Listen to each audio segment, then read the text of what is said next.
Buenos días a todos los que están ya conectados. Estamos a la espera de la conexión del doctor Carballido, así que ni bien él se conecte, comenzaremos.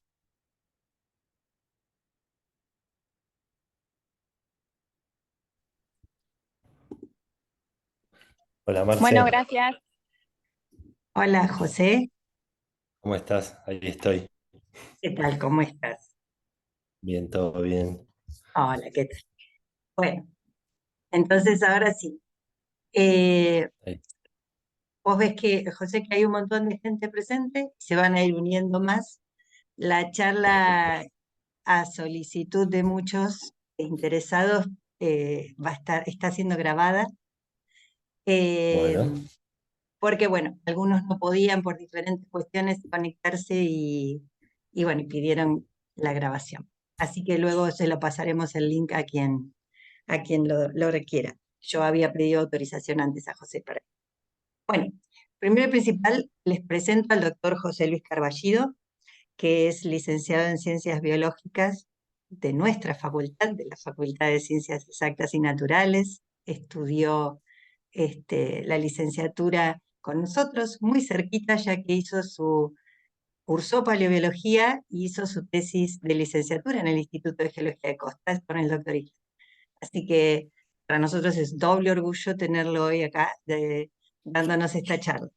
El doctor Carballido además es doctor en biología, es investigador independiente del CONICET, trabaja en el Museo Paleontológico Edigio Feruglio de Trelew, y su tema de trabajo desde sus inicios, desde hace muchos, muchos años, es la morfología, origen y evolución de dinosaurios saurópodos. José ha publicado numerosos trabajos en revistas nacionales e internacionales, libros, capítulos de libros. Es invitado a dar charlas tanto en nuestro país como en otros países, así que su experiencia es realmente muy, muy importante y por eso para nosotros, en el marco de la asignatura Paleobiología, este ciclo de charlas que venimos organizando, es realmente un placer poder escuchar investigadores de nuestro país y temas que se realizan en nuestro país sobre temas paleobiológicos y paleontológicos. Eh, no tengo mucho, mucho más que decir. Cuando vos quieras, José, empezar tu presentación. Y muchísimas gracias desde ya. bueno, no, Marce, primero gracias por invitarme. Hola a todos los que estén escuchando. Creo que más o menos la charla va a tardar algo así como una hora. Voy a ver si puedo compartir pantalla. Eh, a ver.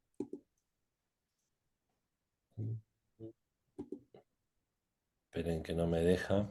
Preferencias.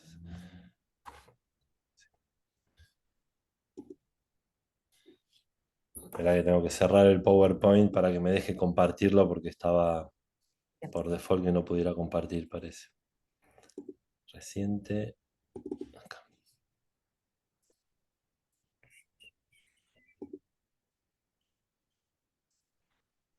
Bien, a ver ahora.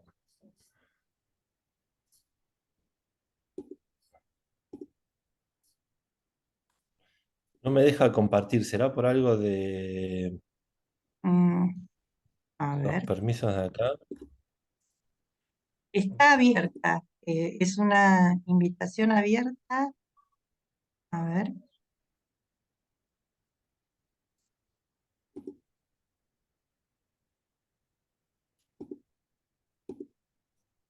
yo tampoco encuentro. A ver. Ah, ¿viste donde tenés uno, abajo de todo tenés un share screen? Sí, ahí está, a ver, cerrar. ¿Lo encontraste? A ver, ahí me pide que cambie una configuración mía del Zoom y me parece que se cierra y lo vuelvo a abrir, ¿sí? Ah, bueno, dale.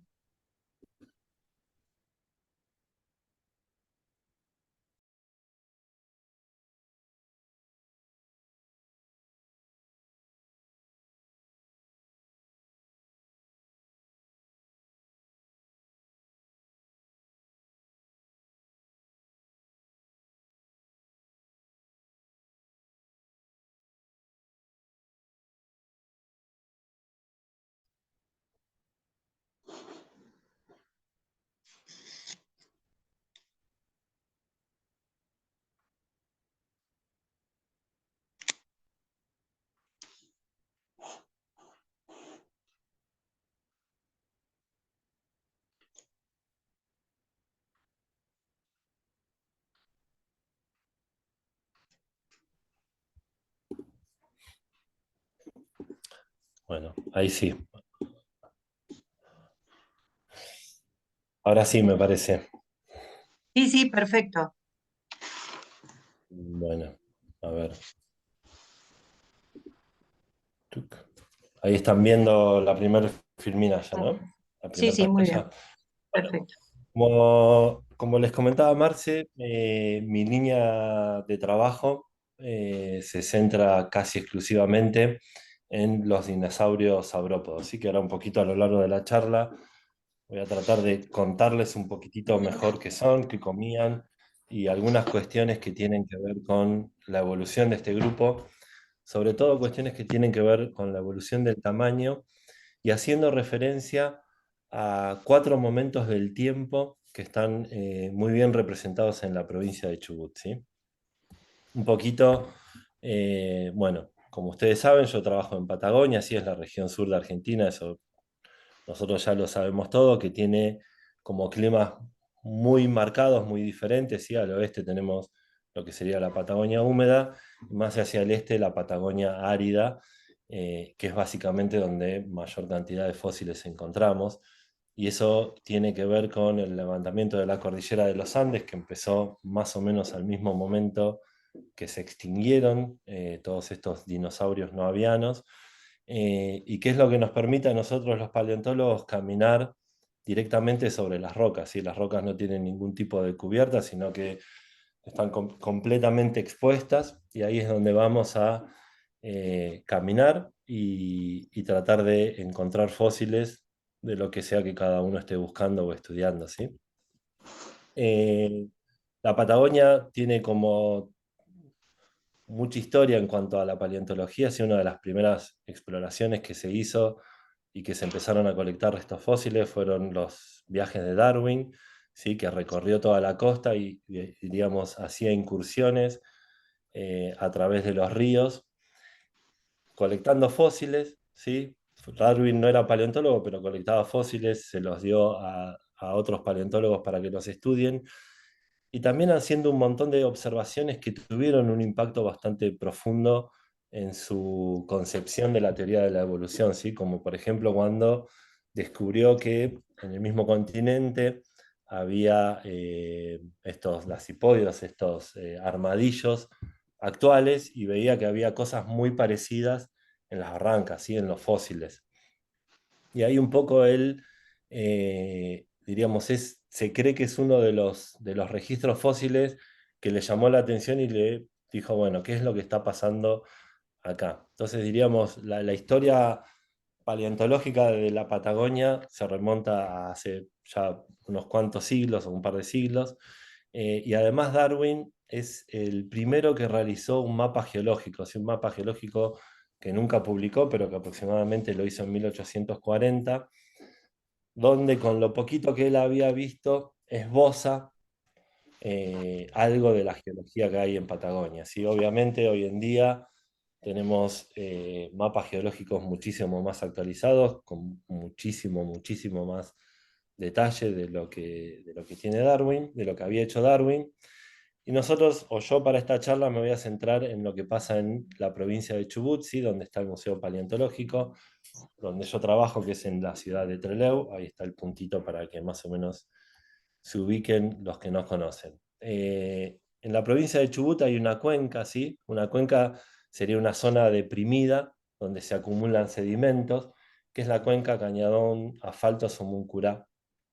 Y es una cuenca muy importante para el estudio del Mesozoico, no solo de dinosaurios, sino de vertebrados en general y también incluso de invertebrados y de plantas. Esta cuenca es muy importante porque, diríamos, tenemos preservados cuatro momentos del tiempo que son, primero, bastante diferentes en edades y después son sobre todo muy diferentes en lo que vemos en la fauna de dinosaurios, ¿sí? Y nos van dando diferentes pistas acerca de la evolución de este grupo, sobre todo de los saurópodos, que es lo que yo voy a hablar.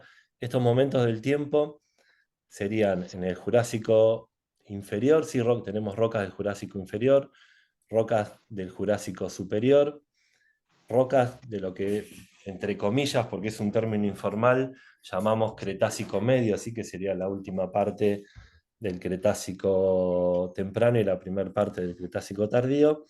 Y después tenemos rocas del Cretácico superior, justo antes de la extinción de los dinosaurios, ¿sí?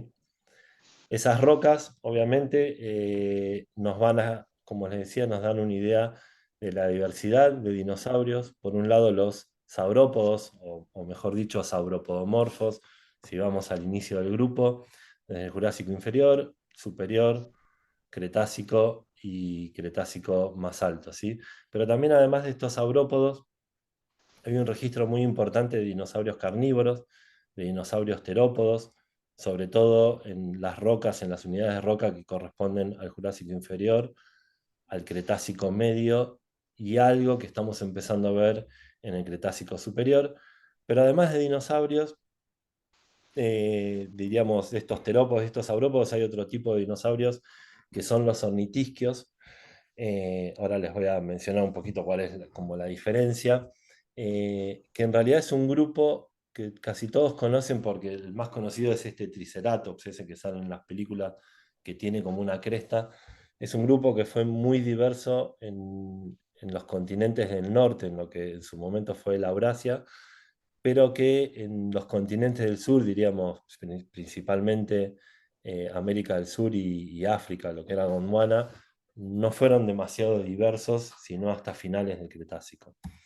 Y además, bueno, de dinosaurios, la fauna se acompaña, el registro se acompaña de mamíferos, de tortugas, de pterosaurios, cocodrilos. Diríamos,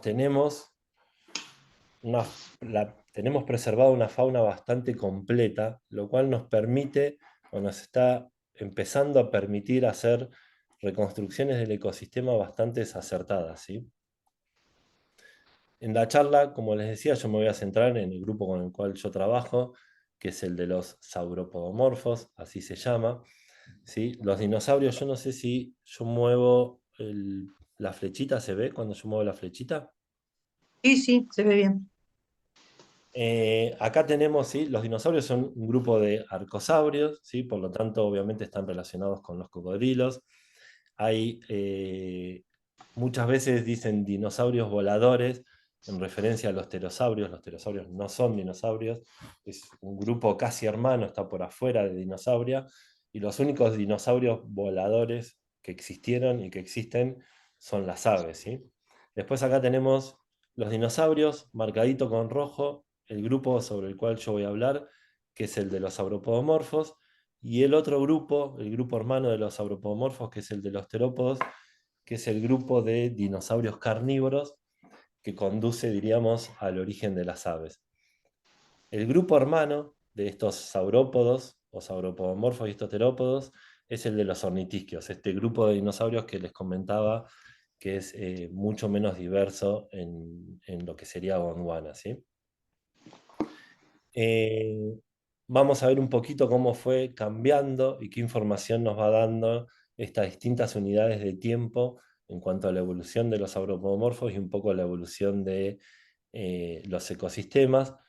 Voy a tratar de comparar los tamaños con lo que puse ahí como unidad de elefante. Si un elefante pesa 5.000 kilos, para tener como una referencia que podamos visualizar y comprender cuando decimos que un animal no se pesaba 50.000 kilos o pesaba 500 kilos, cuánto representa en elefante, ¿sí? Los sauropodomorfos, como les decía, bueno, es el grupo hermano de los terópodos, estos dinosaurios carnívoros.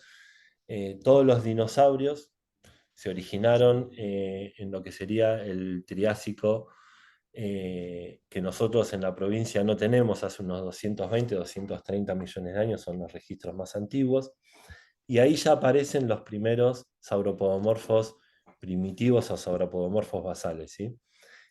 Uno de los más antiguos que hay es Eoraptor, eh, y como se puede ver, es primero un animal chiquito, fíjense que pesaba 10 kilos, ya es como un pedacito de la pata de un elefante. Y también se puede ver en esa reconstrucción ahí arriba que era un animal que caminaba en dos patas, tenía sus miembros anteriores bastante cortos y una cabeza que si bien parece chica, vamos a ver que en la evolución de los sauropodomorfos, termina siendo una cabeza relativamente grande en función del largo total del cuerpo, ¿sí? Lo pongo como para arrancar, eso diríamos sería un sauropodomorfo basal. Incluso hoy sabemos que este sauropodomorfo basal, al contrario que toda la línea evolutiva que después se termina generando, no era un animal herbívoro, sino que era un carnívoro, ¿sí? Muestra, diríamos, todas las condiciones primitivas de los primeros dinosaurios. Ahí ya sí pasamos, diríamos, al registro que tenemos en la provincia de Chubut, y ahí hablando de lo que sería el Jurásico temprano, ¿sí? Que es el momento en el que empieza la separación de Pangea. Es un momento, diríamos, de muchísima actividad volcánica donde Laurasia y Gondwana comienzan a separarse, y es el momento en el cual justamente producto de estos movimientos se forma la cuenca Cañadón-Asfalto Homunculus, ¿sí? Los fósiles más antiguos que tenemos de esta cuenca, de las formaciones de esta cuenca, está representado por la formación Las Leoneras, que tiene más o menos unos 190 millones de años. Y en la formación Las Leoneras se encontró, no sé por qué, perdón, le puse en 1947, el trabajo desde el 2011, recién lo veo eso, bueno. Paul es mi director y les juro que no hace tantos años que hice el doctorado. Eh, No se lo veía tan mayor a Paul. no parecía tan grande. Apareció este sauropodomorfo, ¿sí? que se le puso el nombre de Leonerasaurus. Fíjense, acá lo que estamos viendo es parte del cráneo, hay un par de mandíbulas, un cuello prácticamente completo, la región dorsal o torácica, el sacro, parte de los huesos de la cadera y parte de los huesos de la pata posterior, y lo mismo con el miembro anterior. Acá hay una escápula y un húmero preservado, ¿sí? La verdad que para un dinosaurio es bastante lo que está preservado de este animal. Tenemos casi la mitad del esqueleto, nos da un montón de información, nos permite hacer reconstrucciones bastante acertadas de cómo creemos que habría sido.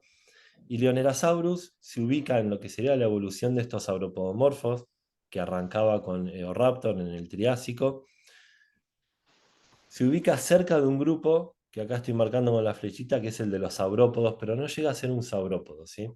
Leonerasaurus tiene un montón de características que consideramos primitivas, ¿sí? Como por ejemplo, fíjense, tiene estos dientes que uno puede ver como el borde completo. No tienen facetas de desgaste, que ahora cuando veamos qué son las facetas de desgaste, se van a dar cuenta rápido que Leonerasaurus no la tenía. Tenía también un número que, si bien ya era bastante largo, bastante grande, no llegaba a ser el número típico de un animal que sí o sí tiene que trasladarse sobre sus cuatro patas. Así que consideramos que, si bien Leonerasaurus se había trasladado mayormente apoyando sus cuatro miembros, podría haber adquirido una postura bípeda de vez en cuando, digamos, lo que sería un bípedo facultativo. Tenía la posibilidad de caminar en dos patas, cosa que cuando ya llegamos a los saurópodos vemos que eso es completamente imposible, ¿sí? Y otra cosa interesante que tiene Leonerasaurus es que tiene un sacro que está formado por cuatro vértebras. Hasta antes de, ahí está bien puesta la fecha, Paul et al. 2011. Hasta antes de Leonerasaurus se consideraba que el sacro, la presencia de un sacro con cuatro vértebras y no con tres vértebras como tenían todos los dinosaurios primitivos, estaba relacionada directamente al gigantismo, ¿sí? ¿Por qué? Porque tenía más vértebras para soportar huesos de la cadera más grandes, ¿sí? El sacro es el hueso sobre el cual articula el ilion. Entonces se decía, bueno, tienen vértebras, incorporan una vértebra extra porque son animales más grandes. Vemos que Leonerasaurus es un animal muy chiquitito para ser un sauropodomorfo. Pesaba solo 70 kilos, esto sería como el 0,15% de un elefante. Y ahí lo que estamos viendo es lo que sería lo que se conoce como exaptación, ¿sí? Es una característica que después claramente le sirve para aumentar de tamaño, para alcanzar los tamaños gigantes que finalmente alcanzaron los saurópodos, pero que ya parecen un animal primitivo y que tiene una masa corporal muy chica, ¿sí? Y otra característica que vemos es que si hacemos un corte de los dientes de Leonerasaurus, acá yo no lo estoy viendo, pero ustedes, a ver si lo puedo checar, ahí saqué, sí, ahora sí lo estoy viendo. Si hacemos un corte del diente de Leonerasaurus, vemos que el esmalte es bastante angosto, ¿sí? Bastante fino. Ahora vamos a ver, obviamente estas medidas son medidas comparativas, ahora vamos a ver por qué digo que fino, ¿sí? Y si hablamos con los paleobotánicos y nos dicen cuál es el tipo de plantas dominantes hace 190 millones de años, cuando vivió el Nerasaurus, lo que están viendo es que principalmente dominan los helechos, ¿sí? Son plantas más bien bajas y sobre todo son plantas suaves para cortar, ¿sí? Lo cual de alguna manera explica que pudiera tener un esmalte angosto, o sea, dientes frágiles, eh, y la falta, diríamos, de facetas de desgaste. Es algo que cambia bastante rápido ya cuando vamos a la segunda formación, de la cual tenemos registro de vertebrados, que es la formación Cerro Carnerero, que tiene 180 millones de años aproximadamente, o sea, 10 millones de años más moderno que lo que veníamos. Empezamos ya a ver otra historia, ¿sí? Hay un dinosaurio que encontró suero a principios de 1900. Era un geólogo que estaba recorriendo, se lo pasó un paleontólogo que trabajaba en La Plata, el cual lo describió, le puso nombre, lo llamó Amygdalodon patagonicus. Amygdalodon hace referencia a los dientes en forma de almendra que tiene esta especie. Se colectaron un montón de huesos rotos y sueltos, ¿sí? Son algunos dientes aislados, pedazos de vértebra, pedazos de huesos de las patas, nada demasiado completo. Hace poco hicimos un trabajo para evaluar la posición filogenética de Amygdalodon, ver en dónde nos caía esta especie en la evolución de los sauropodomorfos, y vemos qué es lo que podría considerarse como un saurópodo primitivo, ¿sí? Ya como más derivado que Leonerasaurus y que Oraptor, y ya vemos, que después voy a ir en más detalle, que empieza a tener sus dientes con facetas de desgaste, ¿sí? La masa corporal ya también cambió, pasamos de un animal que pesaba 70 kilos y ya vemos que este primer saurópodo primitivo ya es del tamaño de un elefante, ¿sí? Unas 5 toneladas. Y acá hay algo interesante para contar, es que desde el año 2000 empezamos a escuchar en Paso de Indios, que es un pueblito que está en el centro de la provincia, rumores de que había huesos al lado de un alambre. Y de Amigdalón no tenemos ningún dato demasiado preciso de dónde sacaron los materiales, ¿sí? Hay un solo trabajo, una redescripción que hace Casamichela, que era un arqueólogo, antropólogo, paleontólogo, eh, y da alguna idea de dónde podría estar, pero es como que dice, bueno, tantas leguas del puesto abandonado de fulano, como imposible dar con el lugar con esos datos. Empezamos con estos rumores del sitio del alambre, y finalmente, y la verdad, por mucha casualidad, una persona nos pasó un GPS, fuimos al lugar del GPS que nos había pasado, caminamos como 3 4 horas para llegar, 2 horas dando vueltas alrededor del punto, no había nada, y cayó un paisano a caballo, que la verdad que no es algo que suceda frecuentemente. En el medio del campo apareció, nos pusimos a hablar, a tomar mate, que éramos paleontólogos, qué sé yo, y nos pudo indicar para dónde es que quedaba un alambrado con huesos alrededor. Dimos con este sitio, una de las primeras cosas que vimos es un diente que tiene todas las mismas características de preservación y de forma que tiene Amygdalodon.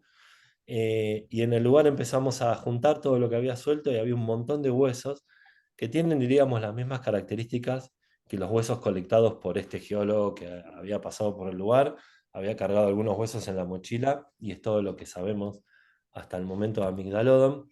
Pero además de todos los huesos sueltos, vemos, que acá creo que en la foto se puede notar bastante bien, que había un montón de huesos in situ, ¿sí? Huesos que todavía estaban en su nivel portador, en el nivel de roca en el cual se depositaron. Acá hay lo que parece ser un número, restos de vértebras, probablemente dorsales o caudales, pedazos de costillas.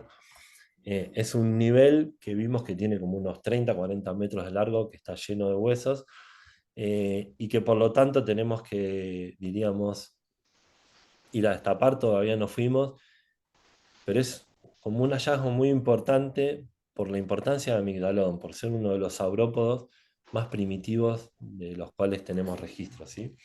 Y después sí pasamos a a una formación que es extremadamente importante, no solo para la provincia de Chubut, sino en el contexto mundial, que es la formación Cañadón Asfalto.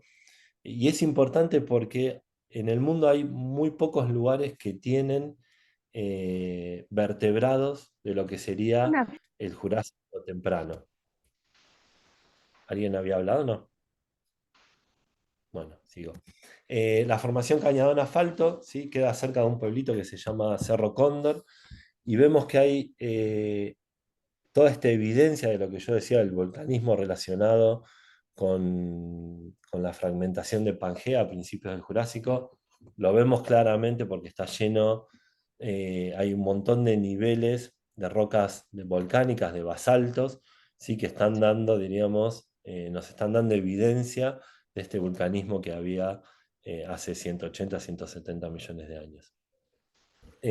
Cerro Cóndor, como que les decía, es un lugar muy importante. Lo encontró un geólogo haciendo un relevamiento para YPF en la década del 70, y le llevó ese dato a Bonaparte. Bonaparte es un paleontólogo que falleció hace un par de años, una persona sobre todo con muchas controversias alrededor de él, pero que además de todo eso, se lo considera como el padre del Mesozoico. Todos los paleontólogos, o casi todos los paleontólogos que trabajan en vertebrados mesozoicos, en un punto terminan o terminamos relacionados a Bonaparte, ¿sí? Bonaparte, diríamos, formó 4 o 5 personas que a su vez fueron formando más gente, y como que la línea, diríamos, evolutiva del estudio del Mesozoico de vertebrados desciende casi exclusivamente de Bonaparte.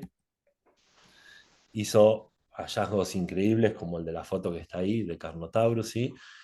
Y trabajó en Cerro Cóndor algunos años nada más, en donde eh, trabajó en 2 localidades, Cerro Cóndor Norte, Cerro Cóndor Sur, de donde salieron, bueno, un par de saurópodos y un dinosaurio terópodo, y no mucho más. Y en el año 2000 vino Oliver, el más grandote de la primer foto, de la que está a la izquierda, que es un paleontólogo alemán que estuvo viviendo algunos años acá en Trelew. Y empezó, diríamos, toda una nueva etapa de exploración de esta formación, ayudado por un técnico que trabaja en el museo, que es Pablo Puerta, y a partir del 2007 se incorporó al Museo Paleontológico Diego Pol. Oliver ya se había vuelto a Alemania, y hay como una tercera reactivación grande que tiene que ver con la exploración y prospección de la formación eh, Cañadón Asfalto, ¿sí? Hoy en día tenemos incluso más. Esto es una captura de Google de hace algunos años, pero todas esas chinches que están ahí son todos lugares con fósiles, ya sean vertebrados o plantas, pero bueno, fíjense cómo cambió de 2 sitios con fósiles que había encontrado Bonaparte a, yo creo que debe haber más de 50 lugares con restos fósiles. De a poco estamos empezando a trabajar en cada uno de estos sitios. Uno de los lugares que apareció es el que terminó dando origen a un nuevo dinosaurio, que se bautizó en el año 2020 como Bagualia alba. Ahí estamos empezando con la excavación para llegar al nivel de roca, así que es lo que tenemos que hacer una vez que identificamos el nivel portador de los fósiles, empezar a abrir la excavación muy lejos de lo que se ve en las películas, sobre todo en Jurassic Park, donde los dinosaurios salen con pincel. Nos la pasamos usando martillo neumático, pico, pala, carretilla, hasta hacer un pozo como el que estamos viendo acá.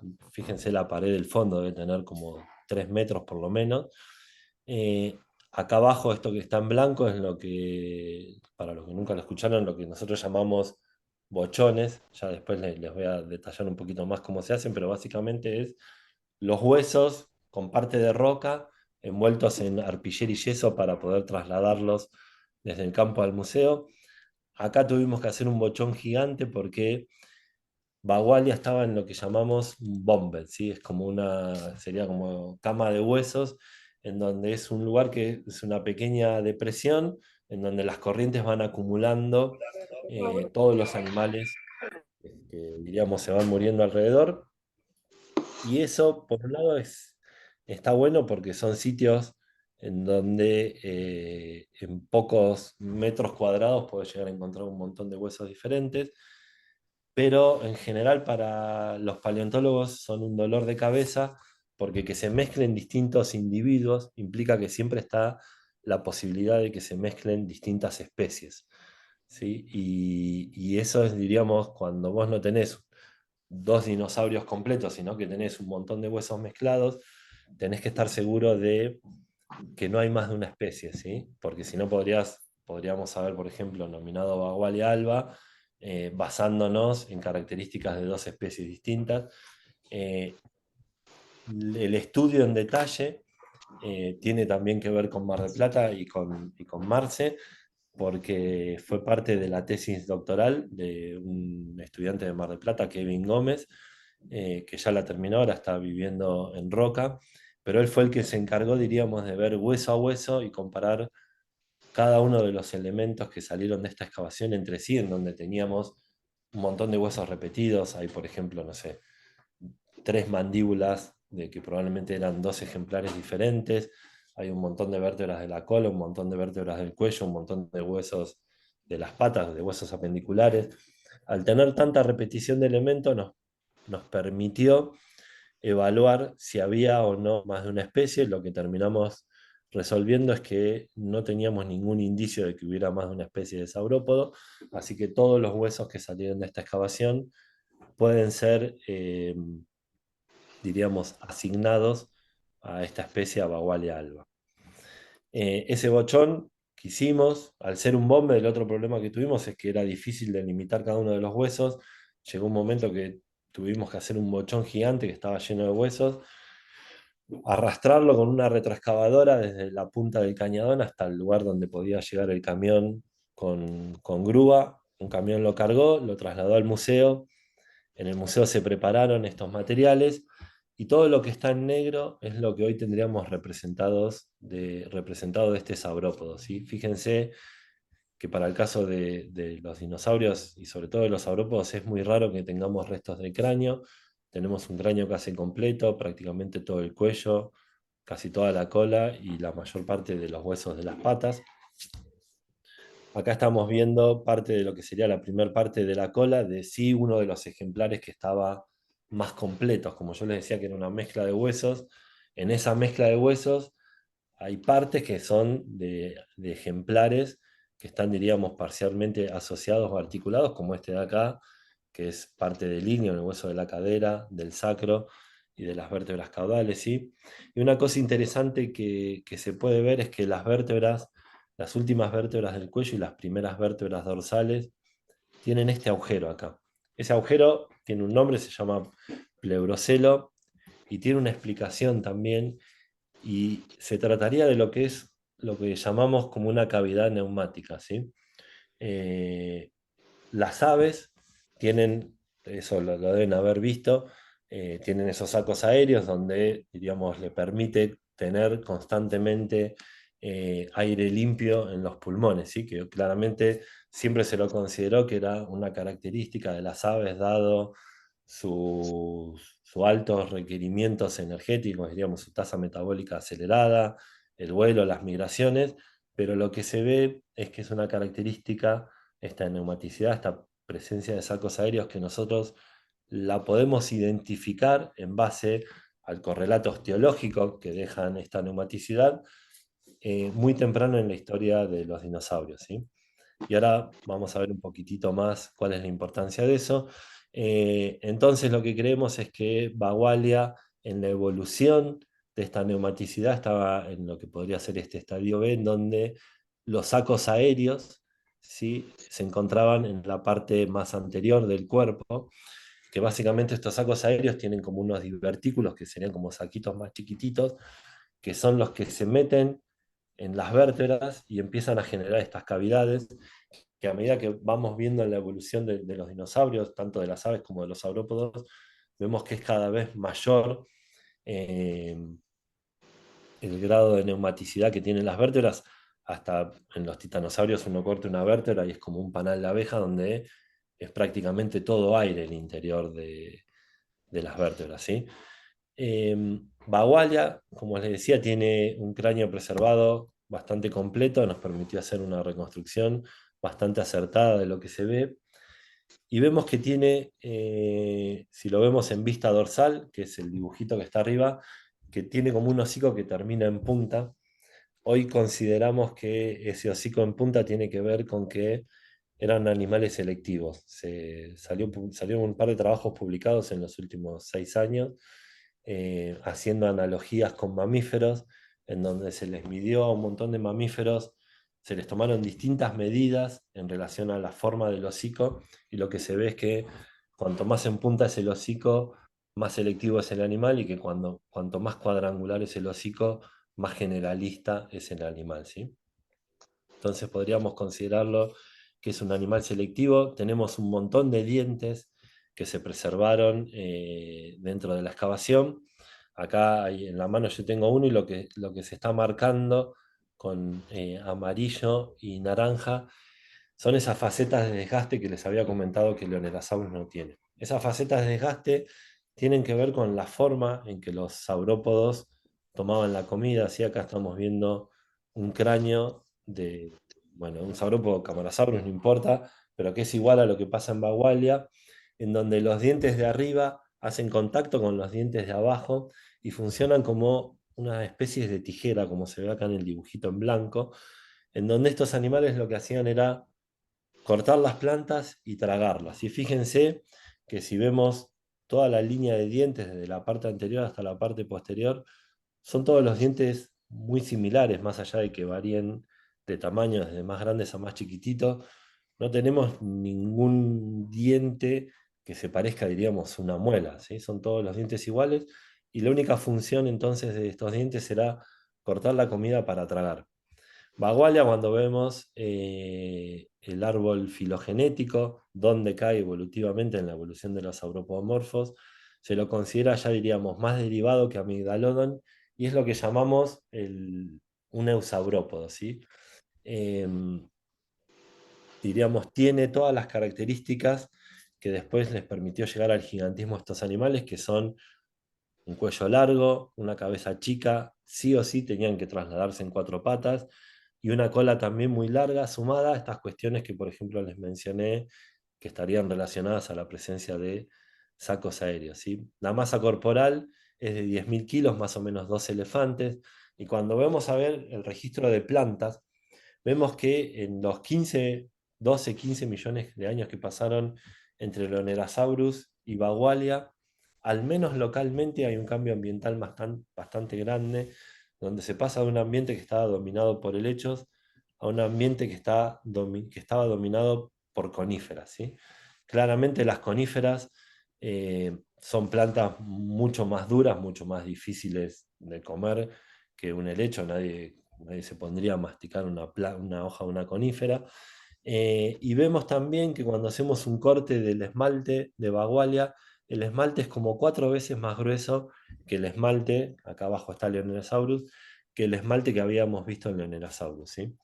Y acá lo que está ocurriendo, que más o menos se nota, creo, bastante bien en esta figura, en donde vemos un árbol filogenético calibrado, ¿sí? Calibrado a lo largo del tiempo. Vemos primero que Bagualia es el eusaurópodo, acá está el clado, eusaurópoda, el eusaurópodo más antiguo del cual tenemos registro, y vemos que hay una extinción de todo lo que podríamos considerar como la fauna primitiva de sauropodomorfos, de estos animales que en general tenían esmaltes más bien finos, que eran bípedos facultativos, que tenían una cabeza que todavía no era tan pequeña en relación al cuerpo. Vemos que todos esos animales se extinguen en un evento que hubo una extinción no demasiado grande que se habría dado lugar a principios del Toarciano, hace 180 y pico millones de años, para pasar a ambientes que están enteramente dominados y únicamente dominados por eusaurópodos, ¿sí? Por estos nuevos saurópodos dentro de los que se encuentra Bagualia. Y Bagualia es importante porque tiene todas las características que hoy en día entendemos explicarían el porqué del gigantismo de este grupo, ¿sí? Esas características son, primero lo que veíamos en los dientes, estos dientes donde claramente podemos ver que no masticaban la comida, que no procesaban oralmente la comida. Esto fue un punto de discusión hace ya como 50, 60 años, cuando se decía si los dinosaurios eran, entre comillas, sangre fría, sangre caliente, o sea, si podían o no regular su propia temperatura. Y una de las cosas uno de los argumentos en contra de eso es que si un elefante, que es herbívoro, al igual de herbívoros que eran estos animales, está prácticamente todo el día masticando y pesa 5.000 kilos, es imposible que un animal de 50.000 kilos haya adquirido la cantidad de comida que necesitaría consumir a lo largo del día, ¿sí? Eh, ¿Eso cómo se resuelve? No mastican la comida. No sabemos, la verdad que no podemos saber porque no hay preservación de partes blandas, de qué es lo que pasaba cuando estos animales tragaban la comida, si tenían algún tipo de fermentación, si tenían X cantidad de estómago. Es imposible saberlo. Lo que sabemos claramente es que no hay nada que nos indique que podrían haber masticado las plantas de las cuales se alimentaban. Vemos también que tienen, y que ya está muy claro en Bagualia, una cabeza muy pequeña en relación al cuerpo, y esto obviamente se relaciona con el hecho de no masticar. Si no mastico, no necesito tener una cabeza demasiado grande. El hecho de no masticar les habría permitido incorporar, obtener una cantidad de comida alta en poco tiempo.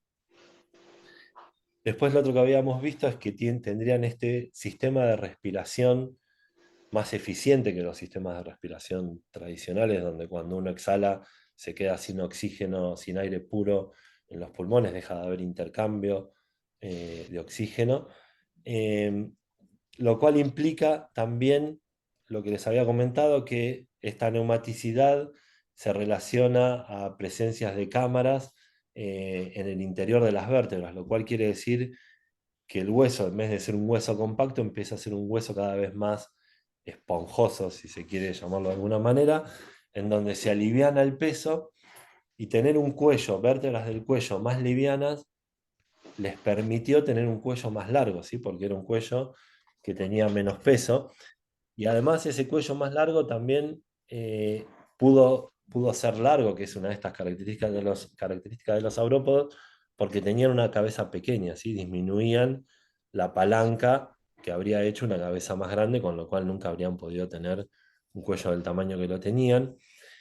Y tener este cuello largo implica una ventaja energética que siempre se pensaba que el cuello largo estaba relacionado a que se alimentaban de las partes más altas de los árboles, y hoy lo que estamos viendo es que son muy pocos los grupos de saurópodos que claramente podían levantar el cuello, ¿sí? Siempre se los comparó con una jirafa, entonces se los ponía a los saurópodos con ese cuello, que iba como una curva muy violenta, tiene un punto de inflexión muy marcado, apenas empieza el cuello. Pero vemos que en las jirafas lo que pasa es que ese punto de inflexión está marcado por vértebras que tienen las caras articulares que no son paralelas, sino que están en ángulos entre sí, algo que no vemos en casi ningún saurópodo. Entonces estamos empezando como a reconstruir los saurópodos como animales que tenían, obviamente podían levantar y bajar el cuello, pero que la mayor parte del tiempo tendrían el cuello tirando a horizontal, un poquito levantado, un poquito para abajo, ¿sí? Eh, y la ventaja del cuello no estaba en alimentarse de la parte más alta de los árboles, sino que lo que se cree ahora es que ese cuello lo que les habría permitido es alimentarse de un área de plantas bastante grandes sin tener que mover el cuerpo, sin tener que mover un cuerpo que pesaba 5.000, 10.000 o 50.000 kilos, ¿sí? Lo cual cada paso que diéramos, que diera ese animal, era un gasto de energía bastante grande, ¿sí? Otra cosa que se relaciona con el sistema de respiración es que claramente estos saurópodos tendrían una tasa metabólica elevada, y esa tasa metabólica elevada es lo que le habría permitido tener tasas de crecimiento muy, muy aceleradas, sobre todo durante los primeros años de vida. Y todo esto en conjunto, y resumiendo, porque hay varias cositas que no mencioné, nos están llevando al gigantismo, ¿sí? A aumentar de tamaño. Pero para que esto pase, falta, diríamos, el botoncito de prender o apagar, que es una presión de selección que se da a lo largo de la historia de los vertebrados, se ve constantemente, en donde para escapar de la predación, los herbívoros, una de las estrategias más comunes que se ven es aumentar de tamaño, ¿sí?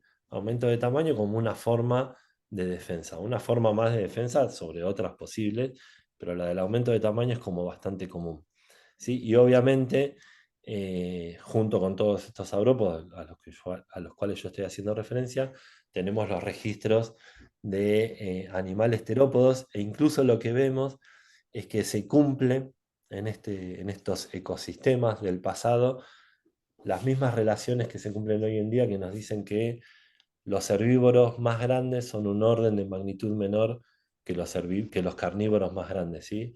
Y acá vemos a Belisaurus, es uno de los terópodos más grandes que vivieron junto con Bagualia, que habría pesado 1.400 kilos, y cuando veíamos la masa corporal de Bagualia nos daba más o menos 12.000 kilos, o sea, el 10%, un orden de magnitud inferior, el terópodo carnívoro que el herbívoro, ¿sí?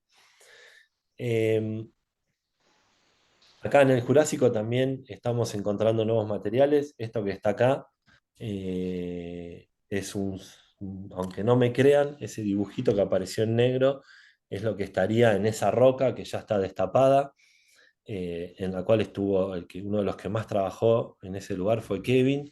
Acá se ve todo chorreado. Nosotros a los fósiles en el campo les tiramos lo que se llama un consolidante, que es como si fuera una especie de resina, ¿sí?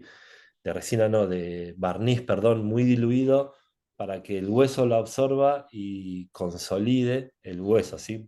Los huesos a veces están muy duros, muy bien preservados, pero a veces también están muy frágiles, sobre todo cuando los empezamos a excavar, así que le tiramos ese consolidante y ahí más o menos se puede ver la forma, esta que yo mostraba. Terminamos haciendo un bochón gigante que todavía está en el campo porque en la foto de abajo se nota bastante bien, ese bochón está inclinado, eh, y, y nos dio un poco de miedo descalzarlo, o sea, trabajarlo desde abajo para poder cerrarlo, así que recién este verano vamos a ir con gente que vaya a soldarle caños para asegurar que el bochón no se nos deslice y no termine aplastando a nadie, ¿sí? Después ya pasamos al Jurásico tardío, ¿sí? Es un momento en donde Pangea ya está completamente separada, ¿sí? Se está abriendo lo que era el mar del Tetis. Y eso también implica que empezamos a ver un comienzo de regionalización de fauna, ¿sí? Empezamos a notar que entre la fauna de dinosaurios que vivían en el norte y la fauna de dinosaurios que vivían en el sur, empieza a haber algunos grupitos. Muy poco todavía, pero ya empezamos que empieza a haber algunos indicios de esa fragmentación y cómo esa fragmentación empezó a, eh, diríamos, marcar la evolución de los diferentes grupos de dinosaurios, ¿sí? La formación en la cual trabajamos es la formación Cañadón Calcáreo, es también de vuelta uno de los pocos jurásicos superiores representados en el mundo. Los otros tres sitios, tres lugares con buen registro del Jurásico superior son Estados Unidos, África, una parte de África y China. Después no se conoce prácticamente Jurásico superior de ningún otro lugar o hay muy poquititas cosas. Y ahí ya cambié la filogenia que estaba marcando y pasé a una de Eusaurópodos, que sería donde estaba Bagual y así el Eusaurópodo primitivo. Y tenemos un grupo que hoy siempre se pensó que habría surgido muy rápido en el Jurásico superior, hasta hace 3 años que apareció un bichito en China que sería el neosaurópodo más antiguo, y arrastraría hacia el Jurásico medio el origen de estos neosaurópodos. Más allá del origen, lo que se ve es como un primer evento de diversificación muy grande que tiene lugar en donde hay dos principales linajes, no importa, no voy a dar los nombres. Uno de ellos es el que le da origen a lo que se llaman dicriosáuridos, dentro de una familia en la cual se encuentra Brachytrachelopan, que es un grupo que sobrevivió, al menos por lo que sabemos hasta ahora, únicamente en Patagonia hasta el Cretácico temprano bajo, la parte a comienzos del Cretácico temprano, y es un grupo que se caracteriza por, primero, por un tamaño moderado, si son animales de más o menos 5.000 kilos, y morfológicamente el rasgo más distintivo es que tienen estas espinas neurales divididas, estas espinas bífidas. ¿Sí? La espina neural, en vez de estar formada por una única estructura, está formada por dos hemiespinas. Lo vemos en Brachytrachelopan, que es la foto que está acá, y también en Amargasaurus y en otros dicrosáuridos, por ejemplo, los que se conocen de África. Eh, Esas semiespinas son, creo que van a seguir siendo motivo de discusión. Eh, una de las hipótesis es que eran estructuras óseas que estaban cubiertas, diríamos, por una capa de queratina, o sea, cuernos, pero que en vez de estar en la cabeza estaban esparcidos a lo largo del cuerpo, y que esos cuernos servirían como una defensa a los carnívoros, a los dinosaurios terópodos, ¿sí? Hace, creo que 3 años, o menos, no me acuerdo, 2 años, hicimos un estudio histológico de esas semiespinas, ¿sí? Lo que hicimos es pedir permiso en la colección del Museo de Buenos Aires, que es donde está alojado Amargasaurus. Cortamos varias de las espinas en distintos lugares, se hicieron cortes delgados, se estudiaron bajo el microscopio para ver qué tipo de tejidos estaban involucrados en esas espinas, y lo que vemos es que no hay nada que nos indique que tenía la estructura, la histología típica de un cuerno, ni al microscopio, ni también externamente, donde cuando uno le saca la cubierta córnea al cuerno, lo que primero ve es que la parte ósea tiene como un montón de rugosidades y de líneas y de surcos que no las vemos que estén en ninguno de los dicrosáuridos. Y sí, lo que se ve es un tipo de células que se llaman fibras de Sharpey, que están relacionadas a la unión de ligamentos o de epidermis, y vemos que esas fibras están siempre del lado lateral y del lado medial de cada una de esas espinas, por lo cual nos inclinamos a pensar que esas largas espinas, tanto de Amargasaurus como de Brachytrachelopan, estaban cubiertas por una piel doble, diríamos, que desconocemos cuál sería la función. Puede haber sido algo ornamental, puede haber sido algo que lo ayudara a obtener una mayor superficie y regular mejor la temperatura del animal. La verdad que no lo podemos saber. Creemos que estos dicrosáuridos, al igual que otro grupito de saurópodos, probablemente estaban un poquito más adaptados a ambientes desérticos. Entonces, por esto es importante pensar en la cuestión de eh, una estructura que los ayude a regular un poquito mejor la temperatura. ¿Sí? Otra cosa interesante que vemos de este grupo de neosaurópodos es que el cráneo ya no es un cráneo en punta, sino que es un cráneo mucho más redondeado, donde los dientes se ubican solo en la parte más rostral, más cerca del hocico, y además son dientes finitos, no son los dientes estos grandes que veíamos en Bagualia, por ejemplo, sino que son dientes muy chiquititos con un esmalte muy fino, lo cual nos estaría indicando una estrategia de alimentación diferente. Primero, nos indicaría que no es un especialista, no es un animal que comía un determinado tipo de planta, como probablemente hacían los primeros saurópodos con las coníferas, y después que las plantas de las cuales se alimentaba eran más blandas, y además cuando hacemos estudios de las facetas de desgaste de los dientes y de la posición del cuello y de los miembros, etcétera, tendemos a pensar que es un animal que habría estado alimentando entre el metro y los 2 metros de altura, ¿sí? Como un rango intermedio. Después hay otro saurópodo del Jurásico superior, que es muy importante y es el primer saurópodo que se alojó en las colecciones del Museo de Trelew, que se lo bautizó en el año 2005 como Tehuelchesaurus. Acá está el mapita tafonómico, cómo se encontró Tehuelchesaurus y qué representa del esqueleto lo que se halló, ¿sí? Fíjense que es como la región dorsal y solamente parte de las patas. Acá estamos viendo algunas fotos de los trabajos de campo, el jeep que se usaba, el vehículo que tenía el museo en ese momento. Y acá lo que se ve, fíjense, son toda la secuencia de vértebras dorsales. No sé si más o menos la notan, pero cada una de estas es una vértebra y abajo de estas vértebras se ven como unos palitos que son las costillas, ¿sí? Acá hay algunos de los huesos de las patas, como fueron sacándose. Y también es súper interesante que de este dinosaurio en el campo se dieron cuenta que cuando arrancaban bloques de roca más o menos grandes, había impresiones de la piel, ¿sí? Hay como, hoy ya se hizo un estudio hace varios años, hay como 4 patrones de escamas bien diferentes según la región en el cuerpo en el cual se habrían encontrado, pero bueno, de Tehuelchesaurus, además de parte de estos huesos, tenemos también preservada la impresión de piel. No está para el lado que estaba Brachytrachelopa, en este lado de los diplodocoides, sino que está para otro lado, que es un linaje del cual ahora voy a seguir hablando en las próximas filminas, que es el que le da origen a los titanosaurios o a algunos de los dinosaurios más grandes que vivieron.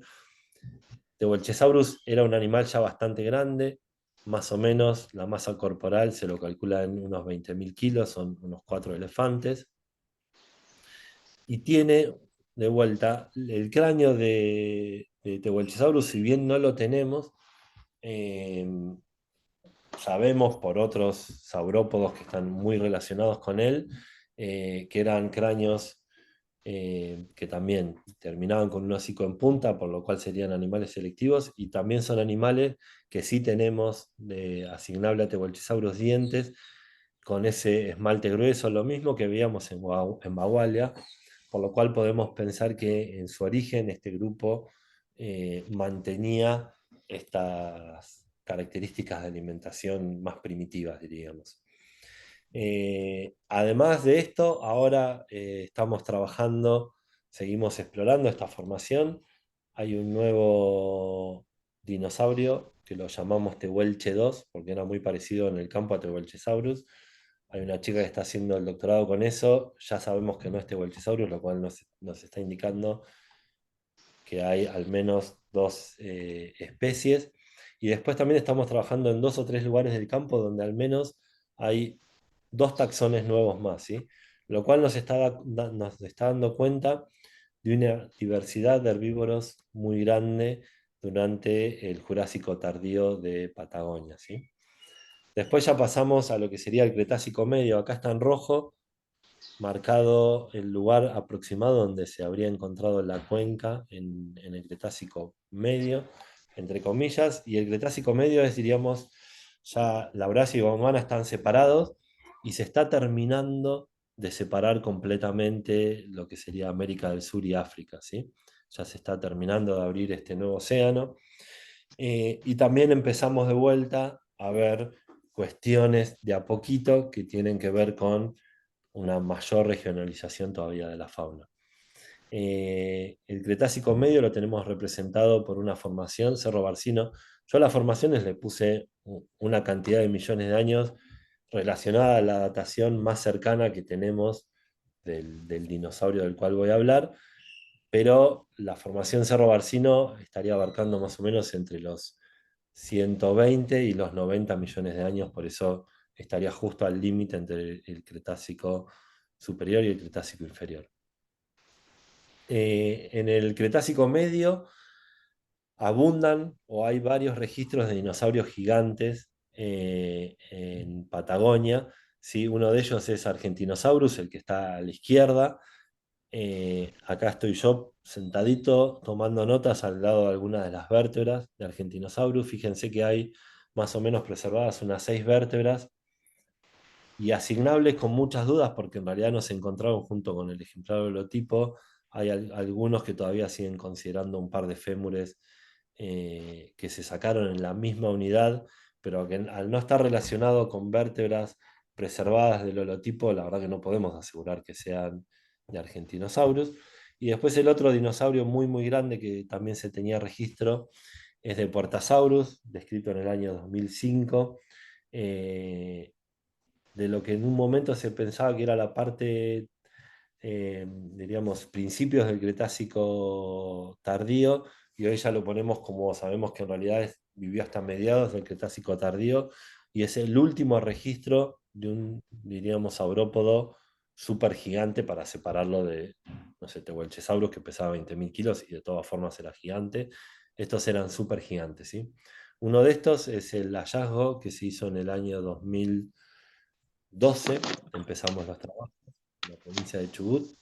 Pongo este porque es una de las viñetitas que más me gustaron cuando se dio a conocer el nuevo dinosaurio. En el año 2013 hicimos una primer campaña, acá de azul. Está uno de los dueños del campo con la esposa, que es la que está de rosa, sus dos nietitos, que son los dos nenes, y después los otros cuatro que estamos, somos las cuatro personas que inicialmente empezamos en esta excavación, que es el que en su momento era mi director de beca, Leo Salgado, ese que está ahí soy yo, Nacho Cerda y Alejandro Otero, que diríamos es un grupo que habíamos empezado a trabajar un año antes y que había, bueno, mi director ya trabajaba conmigo, y a Nacho y a Alejandro los incorporamos al grupo porque trabajan en distintos aspectos de los que trabajaba yo. Nacho es la persona que hace la histología, el estudio de estos cortes, para hacer, por ejemplo, el trabajo que hicimos con Amargasaurus. Y Alejandro Treo trabajaba más con reconstrucciones musculares y movimiento de las patas. Entonces nos parecía que ahí podíamos, diríamos, ante un mismo hallazgo, contestar muchas más preguntas, involucrando gente que se especialice en distintas cosas. Eh, el nuevo dinosaurio, este gigante, apareció bien en el centro de la provincia de Chubut, ahí se ve a la izquierda.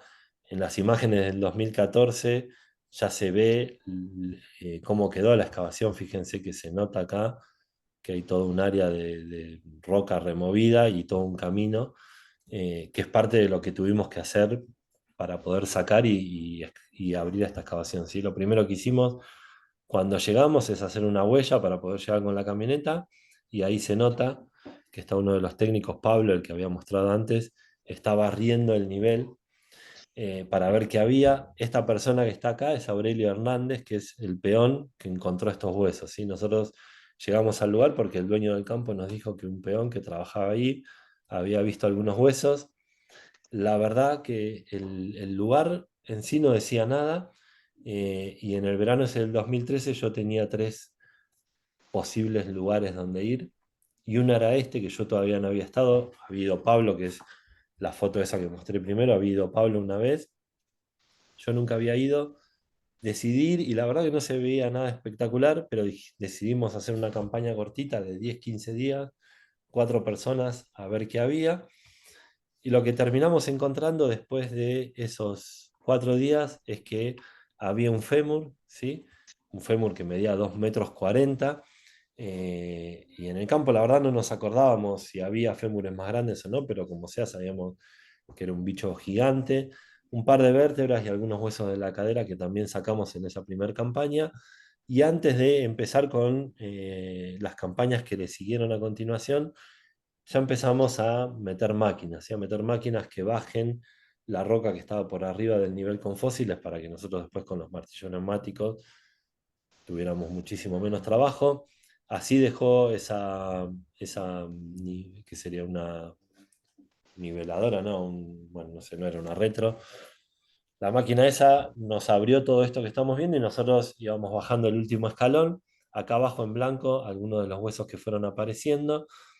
En lo que habría sido la tercera campaña, los marco en blanco, había un par de húmeros, un fémur, que es este que está acá donde estoy yo sentado, que se metía para adentro. Entonces dijimos, bueno, vamos a tener que meter más máquinas, porque está bien que estemos acostumbrados a trabajar con martillo neumático, pico y pala, pero ya el volumen de sedimento que había que mover era demasiado grande. Fue una retroexcavadora. La retroexcavadora estuvo trabajando lo más cerquita que nos animamos del nivel con huesos. Nosotros obviamente estábamos todo el tiempo revisando que no vaya a destapar un nuevo nivel con huesos. Por suerte no pasó, pudimos avanzar bastante rápido. Constantemente, a medida que íbamos avanzando en los trabajos de campo, un geólogo que trabaja con nosotros, Alberto Garrido, iba tomando nota de cada uno de los huesos que iban apareciendo, y iba haciendo el mapa tafonómico, ¿sí? El mapa de distribución de los elementos que iban surgiendo en el lugar. Esta es una foto ya con la excavación bastante avanzada. Fíjense que hay lugares que hay pocos huesos, lugares que están como más llenos de huesos. Cada uno de esos huesos que nosotros teníamos que sacar del campo, lo que hacemos es primero envolverlo con papel, ponerle todo papel, papel higiénico arriba del hueso, lo cual es divertido porque antes de ir al campo tenemos que ir al mercado y la gente nos ve saliendo con los carritos, con montañas de papel higiénico.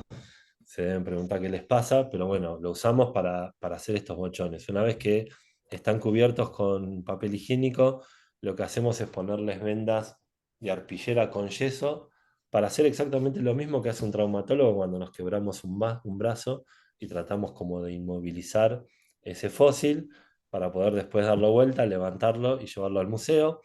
Cuando son muy grandes, lo que hacemos a veces es poner unas cubiertas abajo, empujarlo, darlo vuelta y poder cerrarlo, diríamos, ponerle yeso del lado de abajo.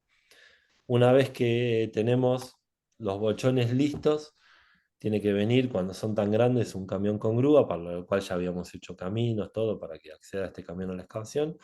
Camiones con grúa para levantar esos bochones y llevárselos desde el campo, trasladarlos hasta el museo para poder prepararlo. Después de más o menos, fueron unas 10 campañas, 2 años y medio, barra 3, de trabajos en el campo. Nosotros los trabajos de campo los hacemos principalmente entre noviembre y marzo, ¿sí? Entonces como que por año metíamos 3 o 4 campañas por lo menos.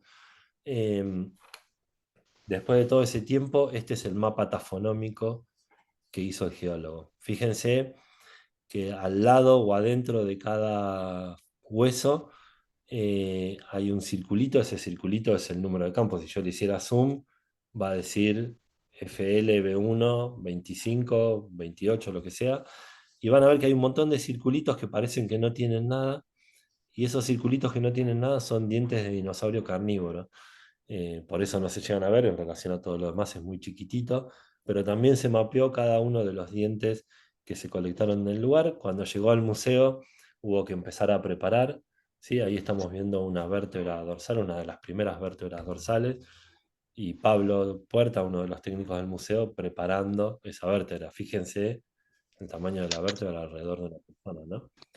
Eh, ¿Y qué es lo que tiene Patagonia? El hallazgo de este dinosaurio gigante e importante no es el tamaño en sí, sí, es gigante, obviamente que es algo a tener en cuenta, pero lo más importante que tiene es que cuando vemos lo que conocíamos de otros dinosaurios gigantes de Patagonia o del mundo y lo que conocemos hoy de Patagotitan, tenemos representado prácticamente todo el cuerpo, ¿sí? Tenemos información del cuello, de la parte dorsal, de la cola, de buena parte de las patas.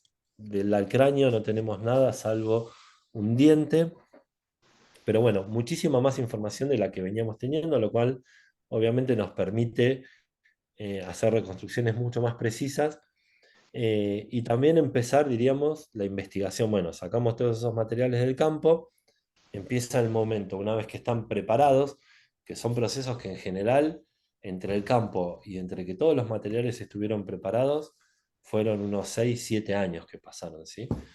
Recién que los materiales están preparados, podemos empezar a hacer el estudio y empezar a responder preguntas, ¿sí?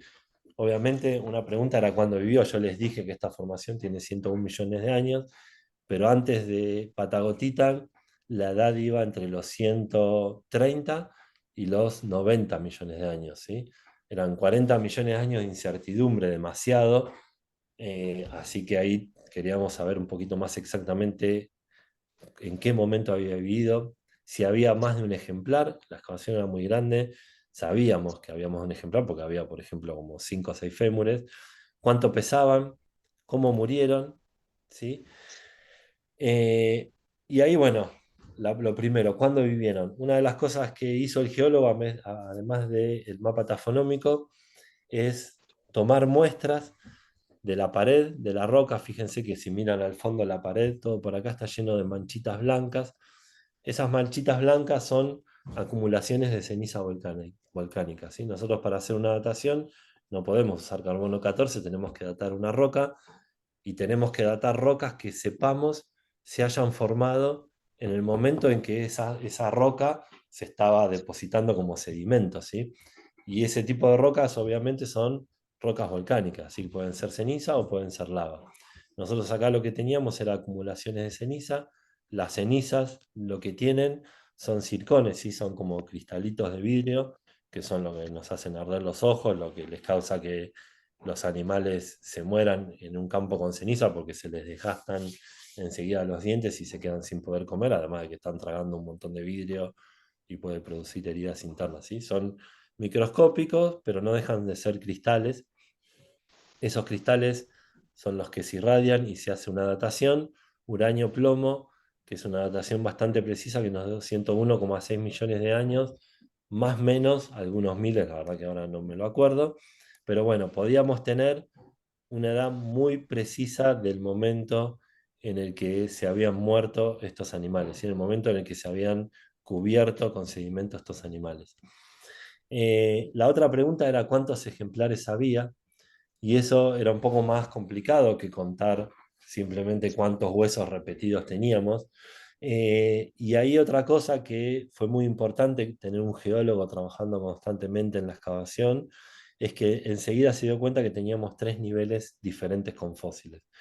Un nivel inferior, ¿sí? En donde vivían los animalitos, son niveles que sabemos eran planicies de inundación y no había ningún tipo de energía que nos indique que esos huesos habían sido arrastrados. O sea, esos animales se murieron ahí. Si fueron arrastrados por carnívoros, pero no por corrientes de agua. Esa planicie de inundación, el río desbordaba, se inundaban, aportaban sedimentos a lo que estaba alrededor y fueron cubriendo, diríamos, este primer nivel. En el primer nivel, en total, tenemos un número mínimo de individuos, que es como se llama, de 3. El número mínimo de individuos, ¿por qué lo calculamos en 3? Porque tenemos primero dos fémures de distinto tamaño. El primer fémur que habíamos excavado de 2,40 m y un fémur más chico de 2,15 m, lo cual nos está indicando que ahí ya tenemos dos ejemplares distintos.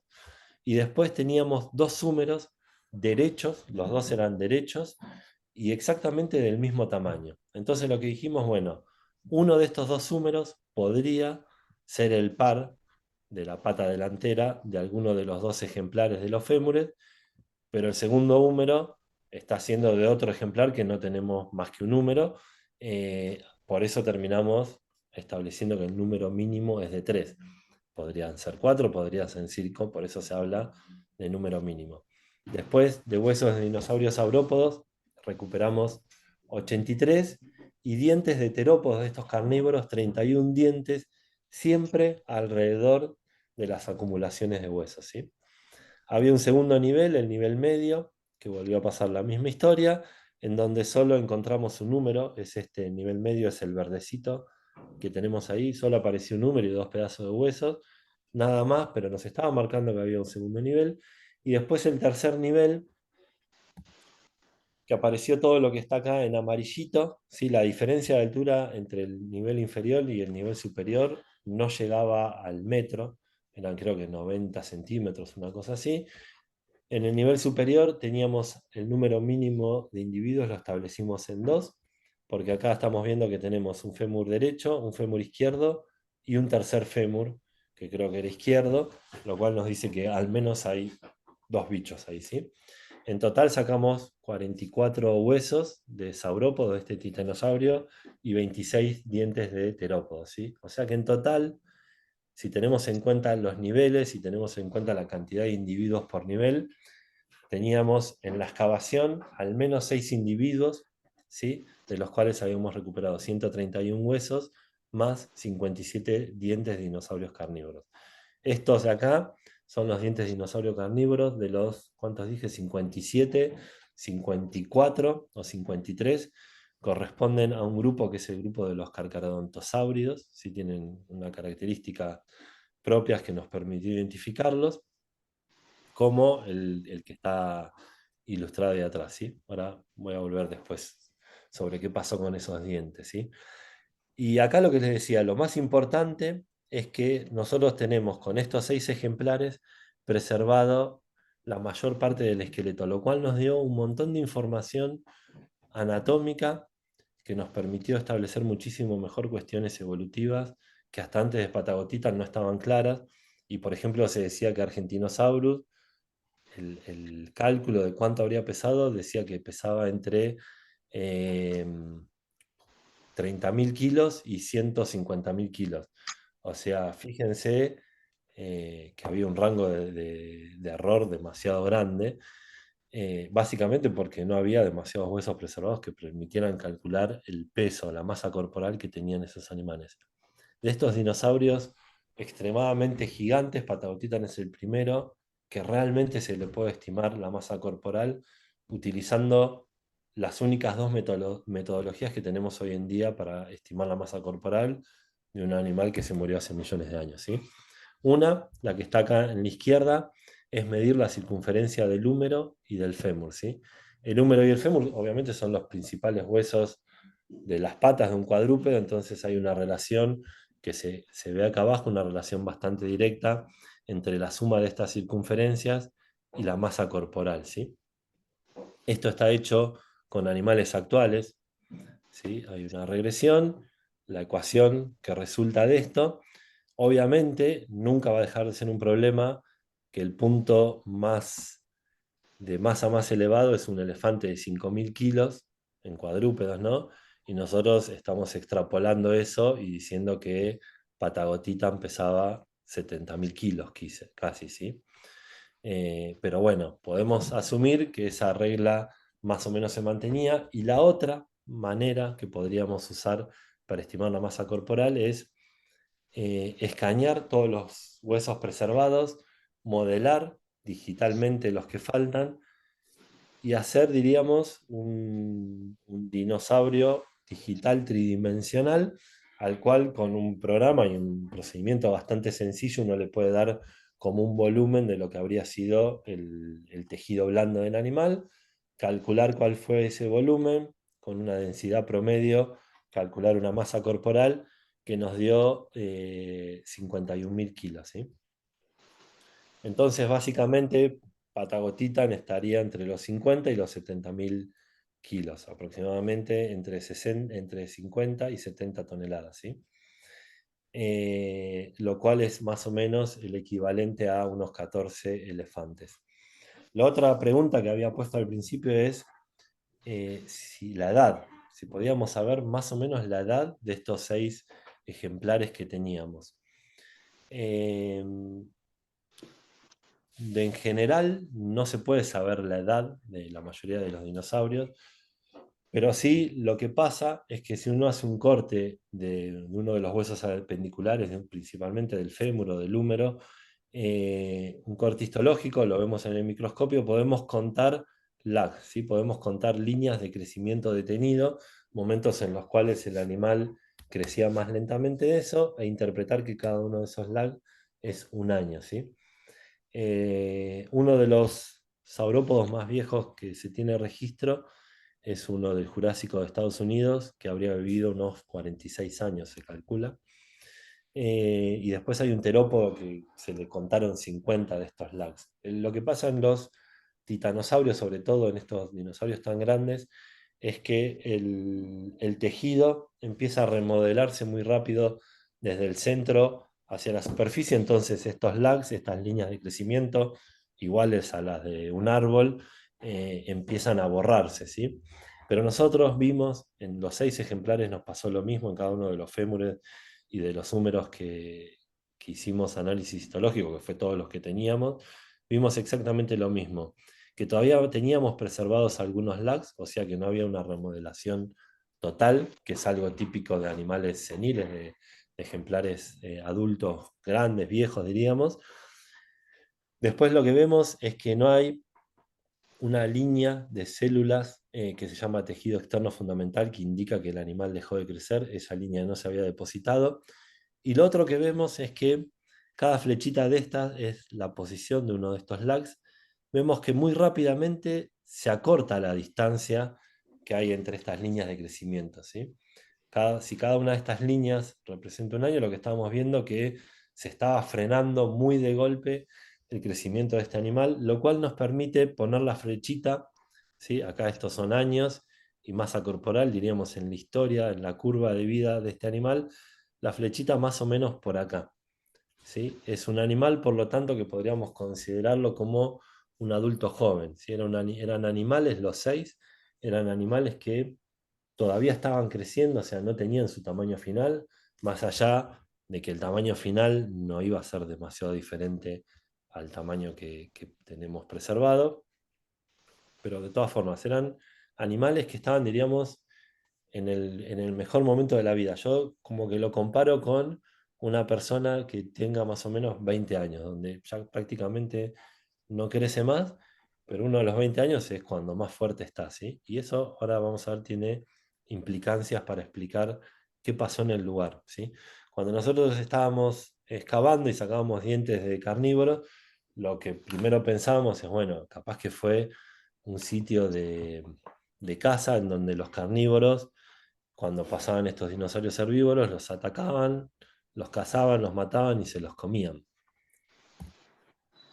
Cuando vemos qué pasa, de vuelta como usando el actualismo, ¿sí? Viendo, haciendo analogías con ecosistemas y con reglas actuales, lo que vemos en la naturaleza es que los leones no van a atacar nunca a un elefante, a un adulto joven, ¿sí? Y esto nunca va a atacar al está en el momento de apogeo de su vida, en el momento donde más fuerza tiene, ¿sí? Entonces un poco, y esto incluso pasa, estuvimos leyendo bastante, incluso pasa, por ejemplo, con los sitios de caza de mamut, donde los humanos cazaban mamut, en general no hay adultos jóvenes, hay juveniles o hay seniles, nunca esta cuestión intermedia en donde el animal tiene casi su tamaño final, pero todavía no es viejo, diríamos, no es un animal senil, ¿sí? Entonces, teniendo en cuenta los detalles estos de etología, un poco desechamos esa hipótesis de que se tratara de un sitio de caza. Y acá cada vez, a medida diríamos que nos alejamos de lo sistemático, que ya tiene un montón de problemas, cuanto más vamos hacia las cuestiones paleobiológicas, eh, más complicado es, ¿sí? Todo ya es, tenemos que empezar a usar palabras como podría, debería, ¿sí? Es una hipótesis imposible de testear completamente, pero lo que creemos es que estos dinosaurios carnívoros probablemente hayan sido carroñeros, ¿sí? Se hayan estado alimentando de estos grandes titanosaurios una vez que ya estaban muertos, que es algo que también hacen los leones. Digo, los leones cazan activamente, pero si de golpe hay un elefante que se acaba de morir, van y se lo comen. Eh, Así que al menos eran carroñeros, incluso por otras evidencias se está empezando a pensar que estos carcarodontosáuridos no cazaban activamente, ¿sí? Lo que obviamente no podemos saber, y yo tengo mi hipótesis, pero muy agarrada de los pelos, diríamos, es eh, qué les pasó a esos adultos jóvenes, por qué se murieron. Eh, Esto es muy, muy hipotético. Una posibilidad es que si comparamos con elefantes, lo que pasa es que cuando los elefantes llegan a esa madurez sexual, que yo no lo mencioné, perdón, vuelvo para atrás, esa madurez sexual que en la curva de crecimiento se da justo, diríamos, en el punto de inflexión, donde la curva deja de crecer y empieza a crecer como muy lentamente, cuando se cree que el punto de madurez sexual se da justo en ese punto de inflexión, porque el cuerpo deja de invertir energía en el crecimiento y empieza a invertir energía en la maduración sexual, ¿sí? Entonces eran animales que habían casi alcanzado el tamaño final, que estaban sexualmente maduros, así que lo que uno podría suponer es que podría haberse tratado de, de machos, si lo comparamos con los elefantes, de machos que hayan tratado de ser, diríamos, el macho dominante del grupo. Sabemos que los saurópodos se movían en grupos porque tenemos evidencias, por ejemplo, de huellas, en donde hay un conjunto de huellas de distintos tamaños que se dirigen hacia una misma orientación, hacia un mismo lugar. Sabemos, por ejemplo, también por sitios de nidadas, donde hay sitios de nidadas, donde hay cientos de nidadas en un mismo nivel, en un mismo área, lo cual quiere decir que al menos en el momento en el que ponían huevos, estos animales se comportaban también, se movían en grupos. Entonces también en base a eso es posible pensar que, bueno, estos animales lo que quisieron hacer es pelear por ser el macho dominante. El que perdió se fue a un lugar, no a morirse, sino que se fue a un lugar a alimentarse, a tomar agua. Estos lugares, estas planicies de inundación, son los lugares perfectos porque en general hay buena vegetación y hay pequeños laguitos que van quedando en donde el animal podría haber tenido acceso al agua y acceso a alimentación, pero terminó muriéndose. Ahí sí capaz entra este dinosaurio carnívoro y le da, diríamos, el golpe de gracia, pero un animal que probablemente ya estaba herido, ¿sí? Y Patagotita, una de las cosas que tiene de interesantes es que de estos dinosaurios supergigantes es el más antiguo, y la verdad que no sabemos qué pasó para que estos saurópodos, que ya eran bastante grandes, porque ya eran animales que de base todos van teniendo como 20.000 kilos, hayan pasado de 20.000 a 70.000 kilos, pero lo que se encontró, y lo están estudiando recién ahora los paleobotánicos, es una diversidad enorme de plantas y sobre todo de angiospermas. ¿Sí? Hay una gran cantidad de angiospermas que serían incluso las angiospermas más antiguas de las cuales se tiene registro. ¿Sí? Hay incluso, acá hay una reconstrucción que hicieron, hay flores preservadas, también hay troncos fósiles de angiospermas, eh, lo cual probablemente esté relacionado también a un cambio en la dieta, en donde de golpe estos animales se encontraron con una dieta mucho más rica en energía que les permitió aumentar al tamaño que aumentaron, ¿sí? Y ya medio terminando, pasamos al Cretácico tardío, donde Gondwana ya estaba completamente separada, y muy, muy al final, a finales del Cretácico, hay como un par de aumentos y disminuciones en el nivel del mar que eventualmente provocaron que América del Norte y América del Sur se contacten muy poquitos millones de años antes de la extinción del KPG, ¿sí? Ahí, acá en la provincia tenemos tres formaciones. La única que teníamos registro de que había dinosaurios era Formación La Colonia, que se había descrito un único dinosaurio, y empezamos a trabajar muy fuerte hace unos 7 años, y estamos empezando a sacar muchísimos dinosaurios. Ahora les voy a contar un poquito de qué se trata. Y después hay otra formación, Puntudo Chico, que el primer registro de vertebrados lo hicimos el año pasado, y este verano la idea es ir al lugar y empezar a caminar un poquitito más y ver qué hay para sacar, pero sabemos que hay titanosaurios, que hay estos dinosaurios herbívoros. Y otra formación que es Lefipan, que hasta ahora lo único que se encontraron son huellas de varios grupos de dinosaurios diferentes, ¿sí? El Cretácico superior, bueno, marca claramente la caída del meteorito, la extinción de los dinosaurios. Esto es muy poquito lo que tengo para contarles porque son todas cosas que están bajo estudio, ¿sí? Lo único que se conocía y que estaba publicado era Carnotaurus, como es un terópodo, un dinosaurio carnívoro de unos 1.500 kilos. Y una de las cosas que sacamos, que son las fotos de esta excavación, son restos de lo que es un nuevo titanosaurio, que es un trabajo que está actualmente en evaluación. Si bien no teníamos un montón de restos, teníamos restos suficientes para identificar que se trataba de una nueva especie y sería, diríamos, el primer saurópodo de esta formación, el primer herbívoro.